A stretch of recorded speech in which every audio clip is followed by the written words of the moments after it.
오늘 히브리서 설교를 하도록 하겠습니다. 지금 히브리서는 제가 처음에 히브리서 첫 번째 설교를 할 때 무슨 말씀을 드렸냐면 히브리서가 좀 어렵다. 왜 어렵냐면 구약 성경을 많이 인용하고 있다. 이렇게 말씀드렸습니다. 구약 성경도 좀 어려운 부분, 레위기 혹은 출애굽기에 있는 제사 제도들을 많이 인용하고 있어요. 그리고 성전과 성막 이런 것들을 많이 설명하고 있고, 그래서 일반적으로 이렇게 공부를 충분히 하지 않은 상태에서 이걸 보면 좀 헷갈립니다. 그 말이 그 말 같고, 예를 들어서 옛 언약과 새 언약을 이렇게 비교하기도 하고요. 또 성소와 지성소를 비교하기도 하고, 또 첫 장막과 둘째 장막을 비교하기도 하고, 또 오늘 아침에 했던 우리 큐티 10장에는 히브리서 10장에는 첫째 것과 둘째 것 이런 식으로 해서 뭔가 과거적인 것과 그리고 현재적인 것을 계속 비교하고 있어요. 그런데 같은 내용인 것 같은데도 어떨 때는 제사장을 얘기하고 어떨 때는 제사를 얘기하고 어떨 때는 막 성소를 얘기하고, 그래서 조금 헷갈릴 수 있습니다. 그런데 사실은 이렇게 보면 크게 다른 얘기가 아니라 같은 이야기를 다양한 예를 들어서 설명을 하고 있는 겁니다. 한마디로 얘기하면 옛 언약, 성소, 첫 장막, 첫째 것 이런 것들은 구약에서 하나님의 율법에 약속했던 것들, 그 율법에 의해서 드려진 제사, 그 율법에 의해서 약속된 죄사함 이런 것들이라는 거예요. 그런데 그것이 우리를 진정으로 죄사함을 주지 못하고 하나님 앞에 우리에게 진정한 자유를 주지 못하고 우리를 완전한 구원으로 온전하게 이끌지 못했다는 거예요. 그 못했던 이유가 율법이 잘못됐거나 하나님이 부족했거나 그것이 아니라 인간의 죄악 때문이었다는 거예요. 인간의 죄성 때문에, 불순종 때문에, 인간의 타락 때문에, 그리고 부패와 탐욕과 욕망 때문에 실패했다는 거예요. 그것을 하나님께서 안타까이 여기셔서 새 언약, 또 둘째 장막, 또 둘째 것 이런 것들로 우리에게 완전한 구원으로 온전하게 인도해 주셨는데 그게 뭐냐? 그게 예수 그리스도라는 거예요. 예수 그리스도께서 하나님이신 예수님이 오셔서 완전한 언약, 그 율법에 약속했던 것들을 이루셨다. 제사를 통해서 약속했던 그 죄사함을 완전히 죄사함을 이루셨다. 그래서 우리로 하여금 진정한 구원과 자유와 행복을 우리에게 주셨다라고 지금 설명하고 있는 거예요. 그러니 옛날로 돌아가지 마라. 제사로 돌아가고 제사장으로 돌아가고 제물로 돌아가고 성전으로 돌아가고 어떤 천사의 영적 존재에 끌려다니지 마라. 모세도 아니고 아브라함도 아니고 이제는 우리는 새로운 하나님 예수 그리스도를 따라 온전한 신앙으로 나아갈 수 있다라고 설명하고 있는 것이 히브리서의 전체적인 이야기입니다. 그런데 우리한테는 이게 지금 뭐 당연하지. 왜냐하면 우리는 지금 신약 백성이니까요.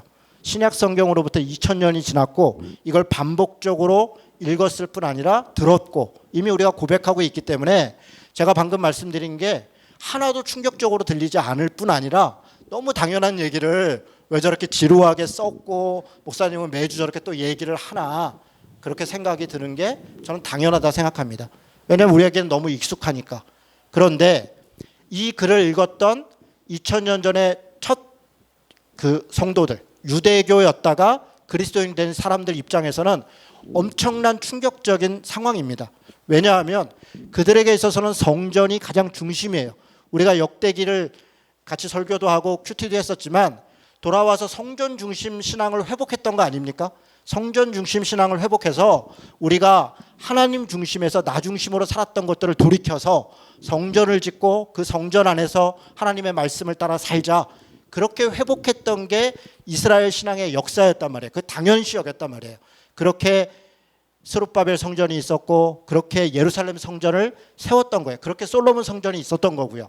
그런데 지금 신약 성경에서 뭘 얘기를 하냐면 그 성전이 의미 없다. 성전은 무너질 것이다. 성전은 파괴될 것이다. 심지어는 히브리서가 쓰여졌던 당시는 학자에 따라서 의견이 다르지만 대체적으로 많은 학자들은 AD 70년에 예루살렘 성전이 무너진 이후에 기록된 것으로 봐요. 이후에. 이전에 기록된 것이 아니라 뭐 이전이든 이후든 예루살렘 성전이 무너진다고 하는 것은 유대교인들 입장에서는 엄청난 충격이에요. 자신들의 신앙의 근간인 어떤 중심이 사라져버리는 거라고요. 더군다나 지금 히브리서도 그렇고 예수님이 복음서를 통해서 바울이 서신서를 통해서 계속 이야기하고 있는 것은 그 성전이 의미 없다는 거예요. 거기서 드려진 제사가 우리의 죄를 사하지 못한다. 제사장이 우리를 대표하지 못한다. 그가 우리의 중보자가 되어서 하나님 앞에서 우리의 죄를 해결하지 못한다는 얘기를 하고 있는 거예요. 여러분, 이것이 이들에게는 어느 정도 충격으로 다가오겠어요? 이들에게 충격은 마치 구약에서 이스라엘이 멸망해서 성전이 멸망하고 그들이 바벨론으로 포로 잡혀갔을 때의 그런 엄청난 수치심과 충격을 받게 된다고요. 신앙의 어떤 관점이 완전히 전환돼 버리는, 만약에 여러분 한번 생각해 보십시오. 어떤 사람이 나타나서 우리 지금 이렇게 예배 드리는 게 아무 의미 없다. 우리가 지금 여기서 예배 드린다고 구원받는 게 아니다. 당신들은 지금 이단 사이비에 있는 것이고 지금까지 이렇게 예배 드리는 게 아니라 새로운 하나님이 나타났다. 그러면서 무슨 안상홍이 나타났다는 둥, 뭐 누가 있다는 둥, 뭐 이만희가 있다는 둥, 이런 식으로 얘기를 한다면 우리가 만약에 그게 맞다면 우리한테 엄청난 충격이죠. 지금 우리가 지금 온 시간과 온 정성과 온 마음을 다하여 예배하고 그렇게 살기 위해서 주중에 발버둥을 치고 정말 하나님의 은혜를 구하고 때로 뭐 가슴을 치면서 회개하고 돌이키려고 하고 하는데 우리가 하고 있는 이 모든 것이 다 헛된 것이었다면 우리가 받을 충격과 그것이 얼마나 크겠습니까? 사실 이들에게 있어서, 유대교 그리스도인들에게 있어서 충격과 갈등은 바로 이런 정도의 강도인 거죠. 강도가 있는 거죠. 그렇게 성전이 멸망하고 제사제도가 폐지되었다. 그러면 그들이 묻는 거예요. 우리는 어떻게 하나님을 만날 수 있느냐? 우리는 성전에서 하나님을 만났고 성전에서 제사를 지내는 걸 통해서 우리의 죄를 용서를 받았는데, 그러면 성전도 없고 제사도 필요 없고 제사장도 필요 없다면 우리는 도대체 어떻게 하나님을 만나고 어떻게 죄를 사함을 받느냐는 거예요. 이 질문 안에 고민하는 거죠. 그래서 예수를 믿고 따랐던 사람들도 흔들리는 거예요. 자신의 어떤 삶이 고단하고 어떤 정치적 압박이 있고 경제적으로 어렵고 또 신앙적인 어떤 학문적 지식적 도전들이 오기 시작할 때 흔들리는 거. 이게 아닌가? 저게 옳았나? 그래서 흔들리고 유혹당하고 하는 상황이 히브리서의 이야기예요. 그래서 계속 말씀하시는 거예요. 옛 언약은, 율법은 누가 중보자였다는 거예요. 여러분, 제 질문을 다시 한번 잘 들어보세요. 옛 언약, 율법은 중보자가 뭐예요? 중보자. 가운데서 보증하는 자라는 말이잖아요. 하나님과 사람 사이에 가운데서 보증하는 사람이에요. 누가 율법과 이 옛 언약 누가 보증했습니까? 구약에서는 모세죠, 모세. 그렇죠? 옛 언약, 율법, 그 율법에 의한 성전, 그 율법에 의한 제사, 그 율법에 의한 제물, 하나님이 누구를 통해서 보증하게 했냐면 모세를 통해서. 기억나시잖아요. 출애굽기에서 모세를 불러가지고 너 가서 백성들한테 얘기해라. 너희들이 내 말을 잘 들으면 너희가 내 백성이 되고 제사장 되고 이렇게 돼서 왕 같은 족속이 돼서 이렇게 저렇게 할 건데 말 잘 들을 거냐? 그러면 우리가 당연히 따라야죠. 그랬더니 시내산에서 하나님의 말씀을 주신 거잖아요. 그 하나님과 백성들과의 약속의 중보자로서, 중간의 보증자로서, 그래서 모세 얘기를 하는 거예요. 율법은 모세가 보증했다. 그런데 그 모세도 죄인이다. 그 모세도 죽었다. 그 모세도 자기 죄로 인해서 자기 죄를 사하기 위해서 제사를 지내야 되는 존재였다. 그런데 새 언약, 더 좋은 언약, 더 좋은 중보의 보증자 누구시라는 거예요? 예수님. 예수님이 중보자다. 그가 새 언약의 중보자다. 새 언약을 예수님이 중간에 보증했다는 거예요. 뭘로 보증했어요? 예수님은 십자가로, 자기가 죽으심으로, 자기가 제물이 되므로, 자기가 그 제사의 제사장이 되므로 어떤 짐승을 제물로 드린 게 아니라, 사실 예수님이 누구예요? 예수님이 하나님이잖아요. 오늘 그 부분을 설명하는 게 아니니까 예수님이 하나님으로 성육시하신 거 아니에요. 그 하나님이 스스로 제물이 됐다. 그렇다면 그 제물은 흠이 없고 완전한 제물인 것이죠. 다시 드릴 필요가 없는 제물인 것이죠. 그리고 그 제물로 스스로 자기의 피를 들고 지성소록, 1년에 한 번씩 대제사장은 지성소에 들어갔지만 예수님은 자기의 피를 제물 삼아서 지성소로 들어갔단 말이에요. 그러므로서 그 피로 지성소로 들어감으로 이 성소와 지성소 사이에 있었던 장막을 없애버리신 거예요. 여러분 기억나시죠? 마태복음 우리 할 때 예수님이 십자가에 대해 죽으실 때 무덤이 막 일어나고 그랬지만 가장 중요한 사건이 뭐였냐면 휘장이 찢어졌다고요. 휘장이 당시에 있었던 성막에 이 예루살렘 성전에 휘장이 성소와 지성소 사이에 있던 휘장이 그래서 사람들이 의심할까봐 밑에서부터 쭉 찢어지면 사람이 잡아서 뜯었겠다 이렇게 의심할까봐 마태복음이 친절하게 뭐라고 기록했냐면 위에서부터 아래로 찢어졌다. 누가 찢어졌다는 거예요? 하나님이 더 이상 성전이라고 하는 성소라고 하는 곳에 갇혀 계시지 않고 거기에 임재해 계시지 않고 사람들께로 나왔다는 거예요. 그 휘장을 찢고 무엇 때문에? 예수님께서 완전한 제물을 드리시고 완전한 제사장으로서 단번에 제사를 드렸기 때문에 이제 하나님은 우리와 함께 하고 있다. 이게 새 언약이라는 거예요. 여러분 새 언약에 대하여 계속 이야기를 하고 있어요. 이게 우리는 성소에서 대제사장이 성소에서만 머물고 지성소로 못 들어간 것처럼 마치 옛 언약, 옛 율법은 성소에서만 머물러 있었다. 1년에 한 번씩 지성소에 들어갈 때도 완전히 끝난 게 아니라 그도 역시 죄 가운데 있었기 때문에 계속 반복적으로 해야 됐다.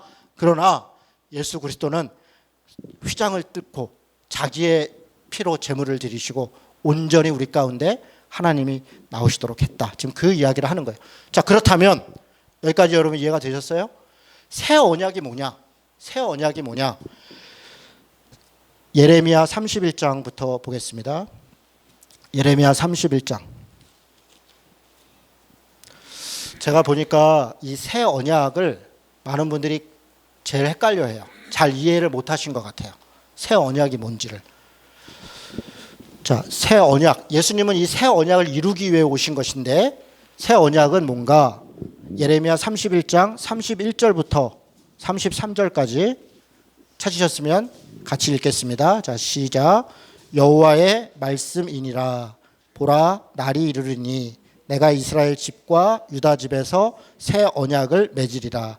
이 언약은 내가 그들의 조상들의 손을 잡고 애굽 땅에서 인도하여 내던 날에 맺은 것과 같이 아니할 것은 내가 그들의 남편이 되었어도 그들이 내 언약을 깨뜨렸음이라. 여호와의 말씀이니라. 잠시요. 지금 새 언약을 얘기하면서 이 언약은 옛 언약이 아니다. 옛 언약은 그들이 이스라엘에서 출애굽할 때 하나님께서 맺었던 것인데 그래서 하나님이 그들의 남편이 될 정도로 그렇게 사랑했는데 그 상대방이 약속을 깼다. 구약 백성들이 약속을 깼느니라. 지금 그렇게 말씀하고 있죠. 그래서 33절 같이 읽습니다. 시작.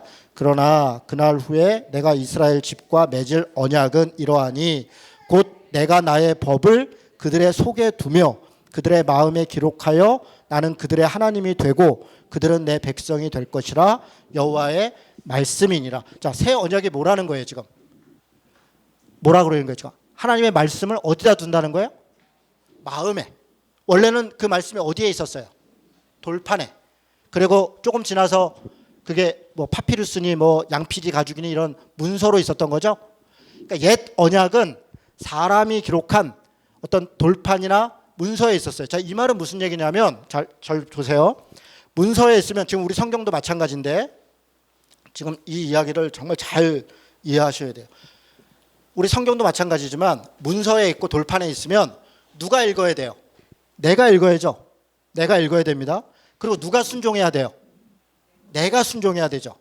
그래서 내가 그 말씀에 순종해야 돼요. 그 말씀이 틀린 게 아니에요. 그 돌판에 새겨져 있거나 문서에 있는 것과 신약 성경이 얘기하는 게 다른 게 아니라 같은 얘기예요. 그런데 주체가 내가 그 말씀을 읽고 내가 순종해야 된단 말이에요. 그런데 문제는 뭐예요?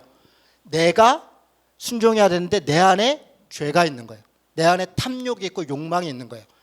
처음에 어렵고 힘들 때는 하나님의 말씀을 붙들고 간절하잖아요. 이거 아니면 살 수 없잖아요. 그러니까 하나님의 말씀 뭐 하나님만을 따라야 된다. 우상을 섬기면 안 된다. 이웃을 사랑해야 된다. 뭐 거짓 증거하지 말아야 된다.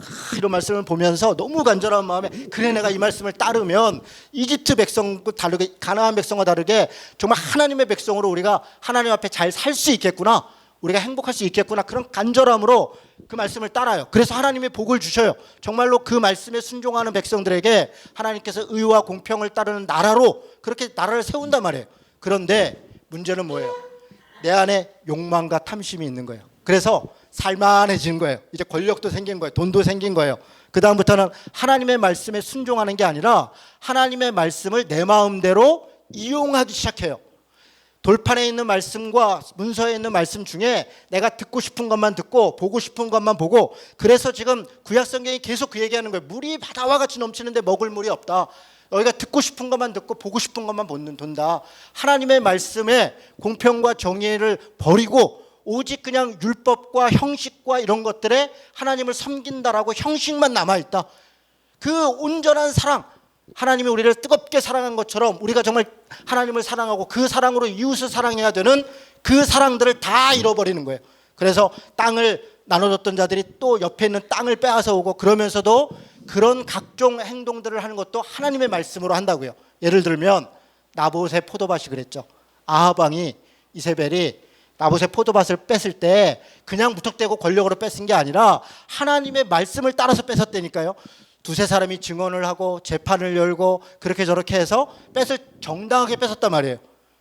하나님의 말씀을 이용하여 자신의 욕망을 채우는 일들을 하기 시작한 거예요. 그러니까 엘리야가 가서 네가 하나님의 말씀을 어겼다, 사람을 죽였다, 내가 무슨 법을 어겼냐고 얘기를 하니까 하나님의 온전한 말씀의 본래적 가치를 훼손했다. 예수님이 뭐라고 말씀하세요? 예수님이 계속 말씀하실 때 그들이 말씀을 따르지 않았다는 게 아니에요. 본래는 그렇지 않았느니라. 돌판과 종이에 새겨져 있는 말씀을 나 중심적으로 순종하고 나 중심적으로 따르다 보니까 결국은 본래적 가치를 다 훼손하고 자기 유익을 따라서 갖다가 붙이고 있더라. 안식일의 해석이 그랬고, 가난한 사람들에 대한 것이 그랬고, 장애인에 대한 차별이 그랬고, 각종 사람들을 배제하고 차별하는 모든 것들이 다 성경의 가르침을 위배했다는 거예요. 여러분 이해가 되세요? 그런데 새 언약은 뭐라는 거예요? 돌판과 종이가 아니라, 여기가 아니라 마음에 새겼다는 거예요. 마음에. 자, 이 말이 무슨 말이에요? 이 말을 잘 못 알아듣는 거예요. 이게 무슨 소리예요? 예수님이 우리를 위해서 구원해 주신 것, 여러분 그것을 통해서, 그러니까 그게 이제 우리의 한계예요. 지금 우리는 다 새 언약은 예수님이야. 그러니까 예수님이 십자가에 달려 죽으셨어. 그러니까 우리는 그거 믿으면 끝나. 아니요. 그것은 마치 구약 백성들이 하나님을 믿는다는 것과 같은 것이에요. 그 다음에 하나님을 믿으니까 돌판의 말씀을 주셨잖아요. 예수를 믿으니까 주신 게 있다고요. 그 다음에 뭘 주셨어요? 성령을 주셨다는 거예요. 성령을.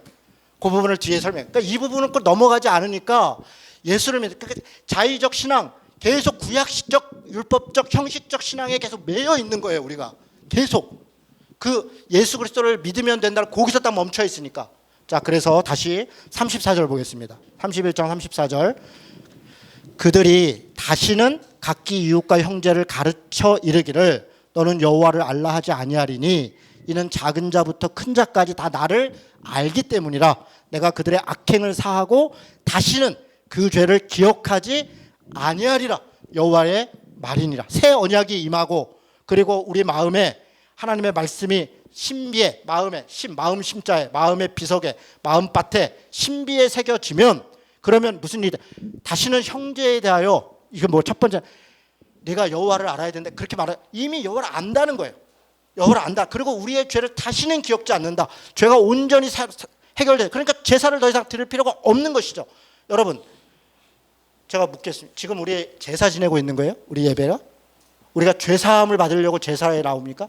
예배에 나옵니까? 다시요. 제 질문을 잘 들으세요. 여러분, 예배에 나와야 죄를 사하심을 받습니까? 예배 안 나오면 죄 사함 못 받습니까? 아닙니다. 그렇죠? 예배는 제사가 아니에요. 우리가 죄 사함 받는 건 하나님 앞에 우리가 회개하고 그 하나님이 예수 그리스도의 보혈의 피를 의지하고 성령님의 인도하심에 우리가 따르고, 그래서 우리가 죄 사함을 받는 것이지, 예배를 드리기 때문에 죄 사함을 받는 것이 아니에요.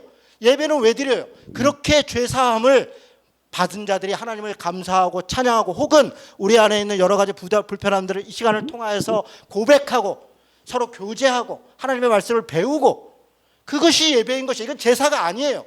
그런데 예배를 제사로 체환시켜서 예배 안 드리면 큰일 나는 것처럼, 예배 안 드리면 예배를 강조하면 뭐가 어떻게 됩니까? 제사를 강조하면 제물이 중요해지죠. 제사를 강조하면 제사장이 중요해지죠. 그래서 구약 성경이 구약이 왜 타락했냐면 제사장이 제사장으로서의 매개자로서 섬기는 자로서 역할을 한 게 아니라 군림하기 시작했다고요.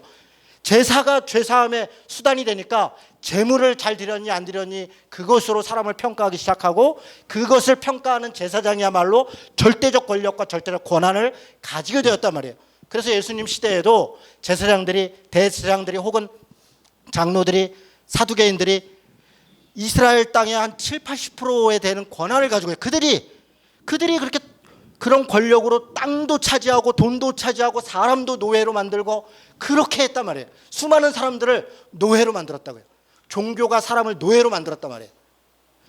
제사는 강조하면 이런 그렇게 돼요. 예배를 강조하면 그 다음 어떻게 되죠? 헌금이 중요해지겠죠? 헌금을 했니 안 했니? 그것 때문에 우리가 어떤 문제가 생기겠죠? 그 다음 목사가 중요해지겠죠?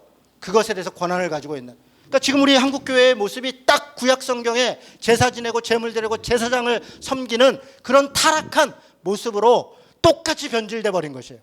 우리는 새 언약을 따르는 사람들인데 옛 언약에 갇혀서 마치 예배가 제사인 것처럼 그렇게 협박하고 이것이 성전인 것처럼 여러분 성전이라는 말을 사용하면 안 된다고 그렇게 얘기를 하는데 많은 사람들이 어떻게 얘기하냐? 이거 좀 쓰면 어때? 그냥 다 알아들으면 돼. 안 됩니다, 여러분. 안 되는 거예요. 이미 망했다고 우리가 아니라고 성경이 여러 번 가르치고 있는데 왜 성전이라고 그래? 예배당, 예배초소인 것이에요. 그런데 우리는 성전 그러다 보니까 성전, 제사, 제물, 제사장 거기에 갇혀버리는 거예요. 아닌 건 아닌 것이에요. 그리고 틀린 것은 버리면 되는 것이에요. 버려야 되는데 계속 붙잡고 있어요. 이게 관습이라고 해왔다고. 아닙니다. 그걸 보고 배우잖아요. 새로운 아이들이 배우고 새로운 신자들이 배우고. 여러분 우리가 책임 있게 다시 생각을 바꿔야 됩니다. 자, 다시 돌아가서 히브리서로 갑니다. 9장으로 다시 오겠습니다. 지금 여기까지 계속 이야기 듣고 계시죠? 이해하시죠? 그러다가 지금 9장에 오면 8장에 보면 새 언약에 대해서 9절부터 보세요. 9절부터 8절부터 8장 8절입니다. 여기서부터 새 언약을 얘기를 하는데 예레미야서를 그대로 인용을 하고 있어요. 그렇죠? 그대로 인용하면서 10절입니다. 10절 같이 읽겠습니다. 자, 시작. 또 주께서 이르시되 그날 후에 내가 이스라엘 집과 맺을 언약은 이것이니 내 법을 그들의 생각에 두고 그들의 마음에 이것을 기록하리라. 나는 그들에게 하나님이 되고 그들은 내 백성이 되리라. 그래서 11절에 보니까 큰 자나 작은 자나 다 나를 알게 될 것이고 12절에 보니까 내가 다시는 그들의 죄를 기억하지 않을 것이다. 아까 우리가 읽었던 말씀 그대로 인용하고 있죠. 자, 그럼 지금부터 더 잘 들으셔야 돼요. 새 언약을 마음에 새겼어요. 이게 도대체 무슨 얘기인가? 제가 아까 무슨 얘기 말씀을 드렸냐면 새 언약이 물론 예수 그리스도예요. 예수 그리스도가 새 언약입니다. 그런데 예수님에서 그치는 게 아닙니다. 자, 예수님께서 승천하시면서 뭐라고 말씀을 하셨어요? 자, 요한복음 15장 26절에 14장 16절 제가 읽어드리겠습니다. 요한복음 14장 내가 아버지께 구하겠으니 그가 또 다른 보혜사를 너희에게 주사 영원토록 너희와 함께 있게 할 것이다. 예수님이 가시면 승천하시면 보혜사를 너희에게 보낼 것이다. 그가 너희와 영원히 함께 할 것이다. 자, 요한복음 15장 26절에 보니까 내가 아버지께로부터 너희에게 보낼 보혜사 곧 아버지께로부터 나오시는 진리의 성령이 오실 때 그가 나를 증언할 것이다. 예수님이 이 땅에 계실 동안에는 예수님이 하나님이셨어요. 그리고 그가 중보자였어요. 그의 십자가와 그의 부활이 우리를 주님의 구원으로 인도하셨어요. 우리의 모델이 되었고 우리의 본이 되었어요. 우리가 예수를 믿는다는 것, 하나님을 믿는다는 것은 어떻게 사는 것인가? 예수를 보면 돼요. 예수님이 살아오셨던 삶을 보면 저렇게 사는 것이 신자의 삶이구나. 저렇게 가는 것이 우리가 주님을 따른다는 것이구나. 그게 예수님의 살아계신 동안 보인 거예요. 그런데 예수님은 완전한 인간으로 오셨기 때문에 죽으셨고 그리고 승천하셨어요. 그 다음에 이 땅에는 다시 구약 같은 상황이 벌어진 거예요. 이제 예수님이 안 계신 거잖아요. 하나님만이 지금 계신 거잖아요. 그런데 구약의 상황으로 남기지 않고 예수님이 승천하시면서 뭐라고 얘기하냐면 보혜사 성령을 너희에게 보낼 것이다. 그 너희에게 보내는데 어디에 보낸다는 거죠? 어디에? 사실은 마음에 보낸다는 거예요. 다른 말씀을 좀 보겠습니다. 자, 사도행전 2장 38절 어디에 보내시는가를 잘 보세요. 사도행전 2장 38절 제가 읽어드리겠습니다. 베드로가 이르되 너희가 회개하여 각각 예수 그리스도의 이름으로 세례를 받고 죄 사함을 받으라. 그리하면 성령을 선물로 받으리라. 성령을, 이때 선물이라는 단어가 기프트, 영어로 기프트인데 이 말을 다른 말로 번역 그냥 은혜예요. 성령을 은혜로, 은혜라는 단어가 선물에 같은 단어예요. 다 기프트예요. 성령을 은혜로 거저 주시리라. 어디다 주세요? 세례 받을 때 주신다는 거예요. 그럼 또 이 말씀을 보고 그럼 예수 믿는데 세례가 오는 게 아니라, 그러니까 성령이 계시는 게 아니라 세례 받을 때 성령이 오신다는 말씀인가? 초대교회에서는 예수를 믿은 게 늦어졌고 그리고 세례를 받는 걸 통해서 공개화됐기 때문에 그때 성령이 임하셨어요. 그리고 사도행전 각종에 보면 너희가 믿을 때 세례를 받았느냐 이러면서 믿는 자들인데 다시 성령을 받으라고 해요. 그래서 이게 이제 성령 세례로 오해를 받는데 지금 시대는 그렇지 않습니다. 지금은 예수 믿을 때 성령을 받는 거예요. 예수를 믿는다고 고백할 때. 그게 어떤 사람에게 있어서는 날때부터일 수 있고 어떤 사람은 중간에 부르심을 받을 수 있고 어떤 사람은 어떤 지적인 과정을 통해서 예수를 만날 때일 수 있습니다. 분명한 것은 우리가 예수님을 믿을 때, 예수님을 믿는다는 건 예수가 하나님이고 예수님이 성령님이니까 예수를 믿는다는 그 말 자체가 우리가 성령님이 우리 안에 내주하신다는, 그때부터 우리가 성령을 모신다는 걸 의미해요. 그래서 우리가 지금 성령이 밖에 계시는데 오시도록 얘기하는 게 말이 되지 않습니다. 성령님은 이미 우리 안에 계셔요. 고린도전서 3장 16절에 보면 너희가 하나님의 성전인 것과 하나님의 성령이 너희 안에 계시는 것을 알지 못하느냐. 지금 고린도전서 말씀은 우리가 성전이다. 이것이 성전이 아니라 믿는 자들이 성전이다. 그리고 그 안에 성령이 계심을 너희가 알지 못하느냐. 고린도후서 3장 6절에 보니까 그가 또한 우리를 새 언약의 일꾼 되기에 부족함이 없게 하셨으니 율법 조문으로 아니하시고 오직 영으로 성령으로 함이니 율법 조문은 죽은 것이요 영은 살리는 것이니라. 우리를 새 언약의 일꾼으로 부르셨다. 아까 새 언약 기억하시죠? 우리를 새 언약으로 하나님이 우리 마음에 하나님의 말씀을 새겨주셨다. 그래서 그 말씀을 따라 우리가 하나님의 일꾼으로 삼았는데 무엇으로 그렇게 했다는 거냐? 오직 영으로, 오직 성령으로 했다. 율법 조문은 죽은 것이로되 성령은 살리는 것이니라. 그렇다면 이 정도만 얘기하고 다시 물어보겠습니다. 새 언약은 무엇입니까? 첫 번째로는 예수님의 십자가이죠. 예수 그리스도가 대제사장 되시고 그가 십자가에 죽으셔서 우리를 구원하신 것, 그게 새 언약을 이루신 것이죠.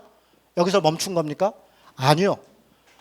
성령께서 우리 안에 오셔서 우리 안에 하나님의 말씀을, 자, 이게 비록 종이로 되어 있으나 이 말씀을 따를 수 있도록 우리를 이끄신다는 거예요.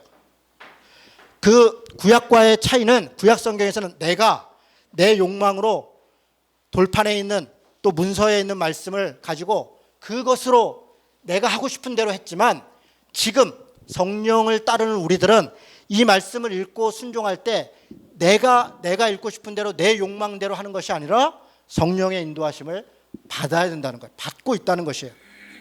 근데 여전히 우리는 우리 안에 자기가 읽고 싶은 것만 읽고 듣고 싶은 것만 듣는 자들이 있잖아요. 그래서 성령 충만을 구하는 거예요. 끊임없이 그러니까 우리의 회개의 중요한 내용은 하나님 내가 이거 잘못했어요. 그래서 용서해 주세요. 에서 멈추는 게 아니라 왜 그 잘못을 행하게 됐는가?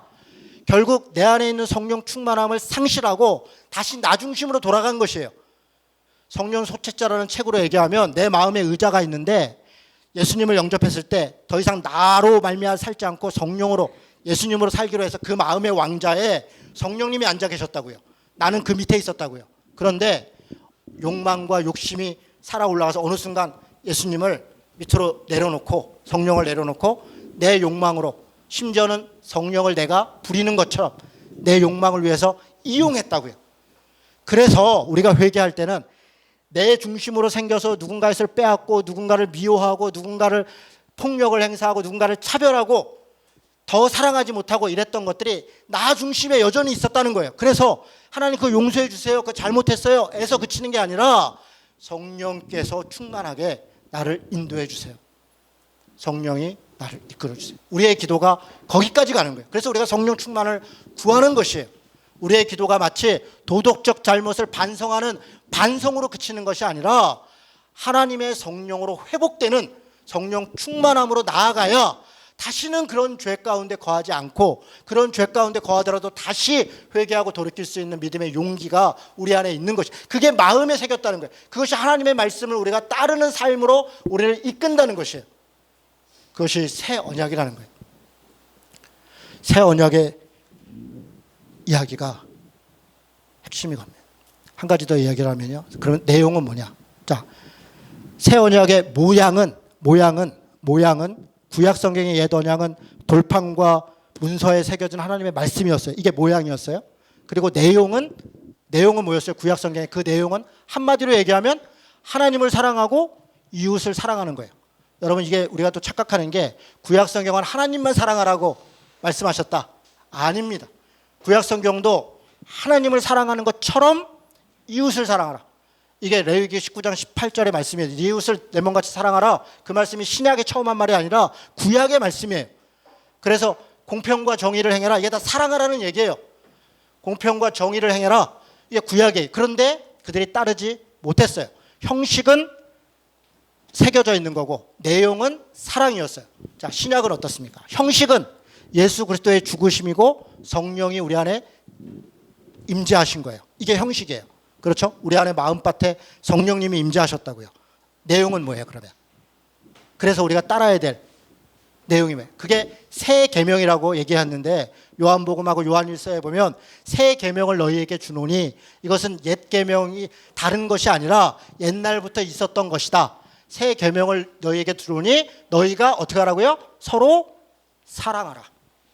내가 너희를 사랑한 것처럼 너희도 서로 사랑하라. 이것이 약속에 있는 첫 계명이요 하나님의 새 계명이니라. 새 언약도 다른 내용이 아니에요. 그러니까 우리가 착각하지 말아야 될 게 구약 성경은 다른 내용이 있고 신약 성경은 다른 내용이 있는 게 아니에요. 같은 이야기를 하고 있는데 지금 우리 신약 백성들은 예수 그리스도의 보혈의 피로 또 성령의 은혜로 우리가 이제는 하나님의 말씀을 따를 수 있는 그 담대한 은혜, 그래서 지성소로 나아가고 하늘 성소에 이를 수 있는 그 담대함을 얻게 되었다는 거예요. 그러니 우리가 더 이상 구약 백성처럼 살지 말고 그렇게 마치 제사를 지내고 형식적으로 늘 뭔가에 그냥 얽매여 있는 삶 살지 말고 자유함으로 살으라는 거예요. 우리는 이미 자유한 자가 됐다는 거예요. 성령께서 우리를 해방하셨다는 거예요. 여러분, 로마서 8장을 보겠습니다. 마지막으로 봅니다. 새 언약의 결과가 무엇인가? 로마서 8장 1, 2절 말씀을 같이 읽습니다. 자, 시작. 그러므로 이제 그리스도 예수 안에 있는 자에게는 결코 정죄함이 없나니 이는 그리스도 예수 안에 있는 생명의 성령의 법이 죄와 사망의 법에서 너를 해방하였습니다. 할렐루야. 여러분, 이거야말로 할렐루야인 거예요. 죄와 사망의 법에, 그게 뭐예요? 그게 율법이에요. 율법을 볼 때마다 내가 죄책감을 느끼고 내가 잘못했구나, 또 그 율법을 이용해서 하나님 앞에서 범죄하고 내 권력을, 내 탐욕을, 욕망을 채우는데 하나님의 말씀을 이용해왔다. 그게 죄와 사망의 법인 거예요. 율법을 따르는데 죄를 용서받는 게 아니라 오히려 죄를 쌓고 있더라고요. 죄를 확인할 뿐 아니라 죄를 쌓고 있더라고요. 그래서 죄가 사망으로 이끌게 되는 그런 법이 되어버렸어요. 그런데 새 언약 성령의 법이 오시니까 죄와 사망의 법에서 해방하였다. 너를 완전히 새롭게 했다. 그렇게 우리에게 선언하고 있는 거예요. 율법이 육신, 계속 조금 더 읽겠습니다. 율법이 육신으로 말미암아 연약하게 할 수 없는 그것을 하나님은 하나니 곧 죄로 말미암아 자기 아들을 죄 있는 육신으로 모양으로 보내서 육신의 죄를 정하였고, 6절, 육신의 생각은 사망이나 영의 생각은 생명과 평안이니라. 영의 생각은, 성령을 따르는 생각은, 육신을 따르는 생각은, 다시 얘기해서 율법을 따르는 생각은, 율법에 이용하는 생각은 사망이다, 죄다. 그러나 성령을 따르는, 사랑을 따르는 그 삶은 생명과 평안이니라. 9절, 만일 너희 속에 하나님의 영이 거하시면 너희가 육신에 있지 아니하고 영에 있나니 누구든지 그리스도의 영이 없으면 그리스도의 사람이 아니니라. 성령이 없으면 그리스도의 사람이 아니니라. 여러분, 그래서 오늘 우리 히브리서도 제사제도와 각종 이런 것만 얘기하는 것 같으나 히브리서도 군데군데 계속 성령을 2장 4절 성령이 3장 16절 그리고 8장 9장 오늘 우리가 읽었던 9장 8절 성령이 이로써 보이신 것 9장 14절 하물며 영원하신 성령으로 말미암아 흠없는 자기를 하나님께 드린 그리스도의 피가 그리스도의 피를 뭘로 드렸다? 성령으로 말미암아 드렸다는 거예요. 그리스도도 완전한 인간으로 오셨던 예수도 성령 그 하나님의 능력에 힘입어서 자신을 드렸다는 거예요. 자신을 마치 그와 같이 우리도 성령을 힘입어서 우리를 드릴 수 없겠느냐? 그 얘기를 하는 거예요. 예수 그리스도께서 성령을 힘입어 자신을 드린 것처럼 그 뒤에 뭐라고 해요? 너희 양심을 죽은 행실에서 깨끗하게 하고 살아계신 하나님을 섬기게 하지 못하겠느냐? 성령께서 예수를 십자가에 달려 죽으시게까지 인도하셨다면 그 성령께서 우리의 양심을 깨끗하게 하지 못하겠느냐? 우리를 죽여서 하나님 앞에 거룩하게 우리를 회복시키지 못하겠느냐? 그렇게 얘기하고 있는 거예요. 그러니까 새 언약은 예수로부터 끝난 것이 아니라 성령 충만함으로 완성되는 것이고 우리 지금 예수님이 안 계신 지금 이 시대에 우리가 예수를 따른다는 것은 성령 충만함을 따르는 것이에요. 하나님 앞에 내 욕망을 내려놓고 끊임없이 그것과 싸우면서 하나님 앞에 나아가는 것. 10장에도 계속 성령에 대해서 이야기를 해요. 여러분 이걸 놓치면 안 돼요. 우리가 여기서 예배드리고 도덕적인 얘기 그래서 우리 예수 믿고 잘해서 더 좋은 사람이 되자 깨끗 그 얘기를 하려고 그게 성령의 은혜라고요. 그것은 다 보여지고 있는 결과예요. 우리가 도덕과 윤리가 당연히 중요하지만 그것은 나타나는 현상이에요. 마치 나타나 있는 어떤 죄들이 원죄가 해결되지 않으면 나 중심이 해결되지 않으면 해결되지 않는 것처럼 우리가 아무리 도덕적이고 윤리적으로 산다 할지라도 성령 충만함 가운데에서 그 성령의 이끌림을 받지 않는다면 그것은 다 우리의 의가 된다. 자기 자랑이 되는 것이에요. 자기의 욕망이 되는 것이에요. 여러분 무슨 말인지 이해가 되십니까? 말씀을 마치겠습니다. 새 언약은 성령 충만함입니다. 성령께서 우리를 새 언약으로 이끄시는 것입니다. 여러분 기도하실 때 죄의 회개에서 멈추지 마시고 성령 충만함을 구하세요. 그 성령 충만을 구한다는 것은 내 욕망을 내려놓는다는 것이에요. 나 중심을 벗어난다는 것이에요. 하나님 내가 내 문제를 내가 결정하지 않게 하시고 주님이 지혜를 주셔서 주의 성령의 지혜가 성령의 충만함이 나를 이끌어 주옵소서. 나를 인도해 주옵소서. 내가 저를 사람을 사랑할 수 없지만 성령 충만함으로 그를 사랑하고 하나님을 사랑하는 것처럼 이웃을 사랑하고 불의하고 악한 것에 대하여 내가 용기가 없어 저항할 수 없으나 성령께서 나와 함께 하신다면 내가 용기를 내고 믿음을 갖고 정말 생명이라도 들여서 저항할 수 있겠습니다. 그게 성령의 은혜예요. 성령의 충만함이에요. 나 중심에서 멈추면 내가 할 수 있는 만큼만 하는 것이에요. 내가 할 수 있는 만큼만 해서는 안 돼요.